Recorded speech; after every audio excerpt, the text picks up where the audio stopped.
இப்ப இதே மாதிரி 2018ல இதே மாரி இந்த முட்டாள்தனத்த வந்து இவங்க பண்ணுவாங்கன்றம்போது, இதே மாரி ஒரு முட்டாள்தனம் பண்ணாங்க. என்ன அப்டின்னா, இந்த கவர்னர போட்டு வச்சிருந்தாங்களா, இந்த கவர்னர் வந்து அப்போ ஒரு கவர்னர் இருந்தாரு. அவர் பேர் எனக்கு கரெக்ட்டா ஞாபகம் வரல. அவர் வந்து கர்நாடகால இருந்தார். இதே மாரி 2018ல நடந்துச்சு.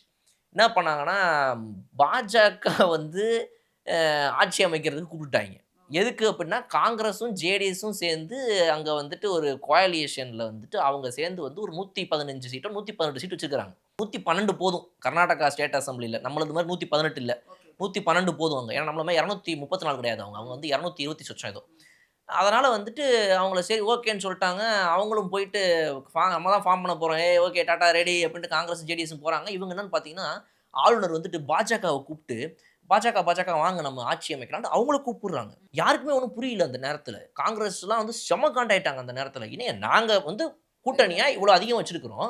நீ எப்படி அவன கூப்பிடுவ?" அப்படின்னு கேட்கிறோம். ஒண்ணுமே பதிலே இல்ல. முட்டாள்தனமா ஒரு வேலைய பண்ணாங்க. அப்புறம் சுப்ரீம் கோர்ட் போயி, அவங்க அதுல தலையிட்டு, சுப்ரீம் கோர்ட் வந்துட்டு முதல்ல நீங்க வந்து ஒரு இவர இது பண்ணணும். அதாவது பொறுப்பு ஸ்பீக்கர வந்து அனவுன்ஸ் பண்ணணும்.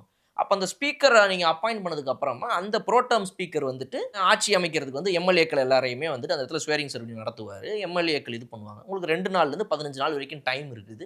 அதுக்குள்ள நீங்க ப்ரூவ் பண்ணுங்க அப்டின்லாம் சொல்லி அதுக்கப்புறம் அத வந்து சார்ட் அவுட் பண்ணாங்க. ஸோ இது எப்படியுமே வந்து இது சார்ட் ஆக போகுது. இது எப்படியுமே இதுதான் சட்டம், இதுதான் நடக்கணும்னு இருக்குது. அது மாரி நடக்க போகுது.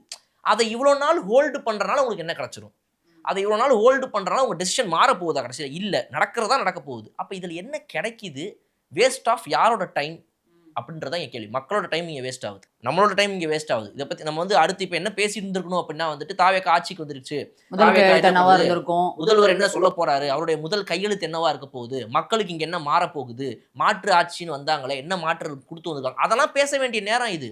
முட்டா பயலுக மாரி நம்ம உட்கார்ந்து இங்க பேசிட்டு இருக்கிறோம் அப்படின்னா, அப்ப இங்க யாரு முட்டாள்? நாங்க முட்டாளா? மக்கள் முட்டாளா?